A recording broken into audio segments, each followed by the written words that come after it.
दिल दर्द तो मांदी न थी, दर्द जिगर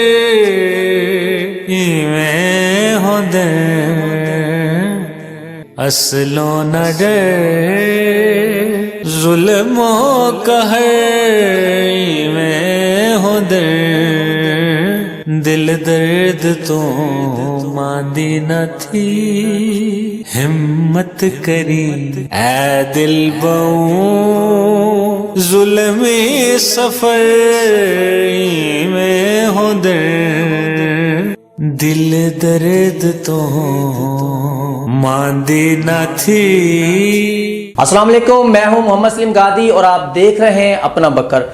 बकर शहर में इंतहाई अफसोसनाक लर्ज़खेज़ तहरे कत्ल की वारदात की तीसरी नाश भी ततार हेड से मिल गई। तीनों नाशें तो मिल गई, सुपुर्दे खाक भी हो गई, लेकिन अफसोस के अहले मोहल्ला का सोया हुआ ज़मीर आज भी उसी तरह सोया हुआ है और ऐसे लगता है जैसे बदबख्त ने माँ, बहन और बहनोई को बेदर्दी से मौत के घाट उतारा है, वहीं पर उस कातिल ने अहले मोहल्ला के ज़मीर को भी कत्ल कर दिया है। अब सवाल यह है कि नाशे तो सुपुर्दे खाक हो गई, लेकिन ज़मीर को कब, कहाँ और कैसे दफनाया जाएगा। महज चंद मरले जगह जिसका अरसा तकरीबन 8 साल से झगड़ा चल रहा था, किसी भी नंबरदार चौधरी ने इस मसला को हल कराने में कोई किरदार अदा नहीं किया और चुपचाप मौत का नंगा तमाशा देखते रहे। मुबैना तौर पर 11 नवंबर बरोज हफ्ता को यह खूनी खेल रात के अंधेरे में नहीं बल्कि दिन की रोशनी में खेला गया, लेकिन सब खामोश रहे। बदबख्त ने अपने हाथों से अपनी जन्नत का गला दबाया, लेकिन सब खामोश रहे। बदबख्त ने फिर अपने मुबैना सहूलतकारों के हमरा अपनी बहन को मौत के घाट उतारा, लेकिन फिर भी किसी का ज़मीर न जाग सका। उसके बाद मुबैना तौर पर बहनोई का नंबर आया तो जैसे तैसे करके बहनोई भाग निकला। एक का दरवाज़ा खटखटाया, रहम की अपील की, लेकिन कोई रिस्पांस नहीं मिला। फिर मकतूल ने एक घर का दरवाज़ा खुला देकर उसमें पनाह लेने की कोशिश की, लेकिन उस वक्त तक मुलजिम और उसके मुबैना सहूलतकार उस घर में पहुंच गए और मकतूल को घसीटते हुए अपने घर ले गए। मकतूल ने जिस घर में पनाह ली वो घर दूसरी गली में था। सवाल ये है, क्या किसी ने नहीं देखा जब उसे घसीटकर एक गली से दूसरी गली में ले जाया जा रहा था? तो क्या उस वक्त उस कातिल ने सुलेमानी टोपी पहनी हुई थी जिसकी वजह से वो किसी को नजर नहीं आ रहा था? सब देख रहे थे, सब मौत का नंगा तमाशा अपनी खुली आंखों से देख रहे थे, लेकिन उसके बावजूद उनका ज़मीर नहीं जाग सका। इस वारदात में मुआशरे की बेहिसी, बेगर्जी ने ज़माने जहलियत की याद ताज़ा कर दी।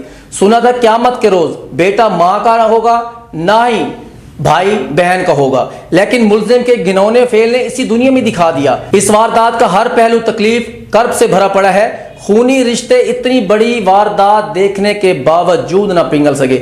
दुश्मनी तो जिंदा इंसान के साथ होती है, मुर्दा इंसान को तो शैतान भी पीछे छोड़ जाता है। बदबख्त बेटे के हाथों कत्ल होने वाली माँ की नाश पोस्टमार्टम के बाद 4 घंटे अस्पताल में पड़ी रही, लेकिन कोई भी खूनी रिश्ता इस नाश को वसूल करने वाला नहीं था। कोई भी खूनी रिश्ता इस नाश को गुस्ल देने वाला नहीं था। कोई भी खूनी रिश्ता 1000 रुपए का कफन देने को तैयार नहीं था। आखिर क्यों? डबल रिश्ते होने के बावजूद क्यों वो नाश अपनों की राह देखती रही? क्यों किसी भी अहले मोहल्ला ने यह नहीं कहा कि इस औरत ने 80 साल इस गली में गुजारे हैं, हम इसको अपनी माँ समझकर इसको अपने हाथों से सुपुर्द खाक करते हैं? लेकिन अफसोस कि ऐसा कोई भी ना सोच सका और बिलाखिर अब्बास चौक के एक ताजर राना ताहिर अब्बास ने उदन काशे के रहनुमा राना मोहम्मद सलीम से बात की और राना मोहम्मद सलीम ने नाश वसूल की। अब जब नाश वसूल करके मकतूला के घर लाई गई तो पुलिस ने कहा कि घर में फॉरेंसिक टीमों ने शवाहिद इकट्ठे किए हुए हैं और निशानात लगाए हुए हैं, आप मेहरबानी करके इस नाश को किसी भी अहले मोहल्ला के घर या किसी भी रिश्तेदार के घर ले जाएं। लेकिन जब राना मोहम्मद सलीम ने इधर उधर देखा तो कोई भी नाश को वसूल करने के लिए तैयार नहीं था। कोई भी इस नाश को अपने घर ले जाने को तैयार नहीं था। किसी के पास भी इतना वक्त नहीं था कि उसको 1 घंटा 2 घंटे के लिए उस नाश को अपने घर रख सकें। और राना मोहम्मद मुख्तियार उस मौके पर मौजूद था। उसने कहा कि इस नाश को मैं अपने घर लेकर जाता हूं, जो कि मुखालिफ सिमत की गली में है। फिर अम्मा जी की नाश अपनी गली से दूसरी गली मुंतकिल हुई, वहीं गुस्ल हुआ और कफन पहनाया गया। उसके बाद बहन की नाश मिली तो एक बार फिर वही ड्रामा दोहराया गया और नाश को बगैर गुस्ल के और कफन के दफनाने पहुंच गए। جس پر وہاں علماء کرام نے کہا کہ غسل و کفن ضروری ہے، اور اس کے بعد مقتولہ کو غسل اور کفن پہنا کر تدفین کی گئی۔ افسوس ایسے عہدوں کا کیا کرنا جس میں آپ مظلوم کا کسی کے ڈر کی وجہ سے ساتھ نہ دے سکیں۔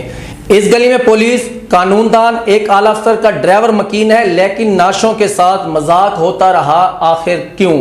اس گلی میں رہنے والے سب اپنے اپنے ذاتی مکانوں میں رہتے ہیں، انہیں اس بات کا ڈر بھی نہیں تھا کہ اگر نعشیں ہم نے اپنے گھر میں رکھ لی تو مالک مکان گھر سے نکال دے گا، لیکن سب نے چپ کا روزہ رکھا ہوا تھا، آخر کیوں؟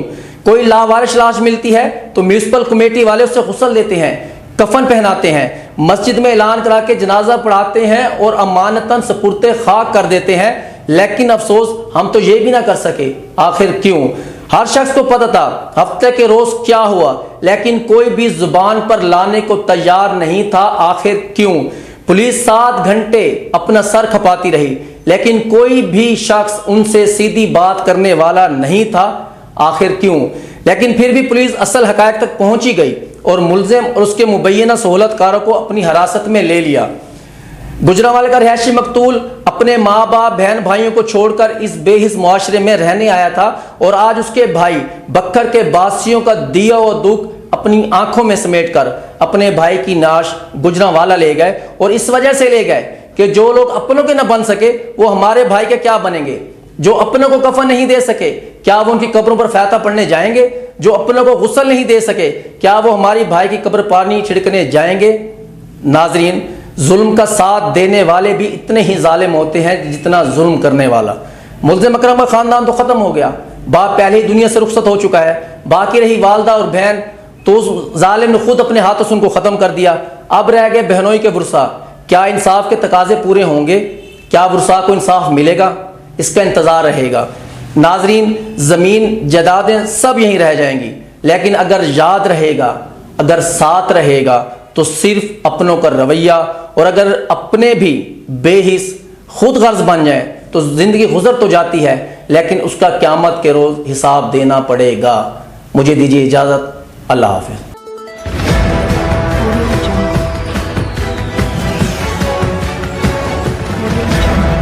اپنا بکر، کیونکہ یہ اپنا ہے۔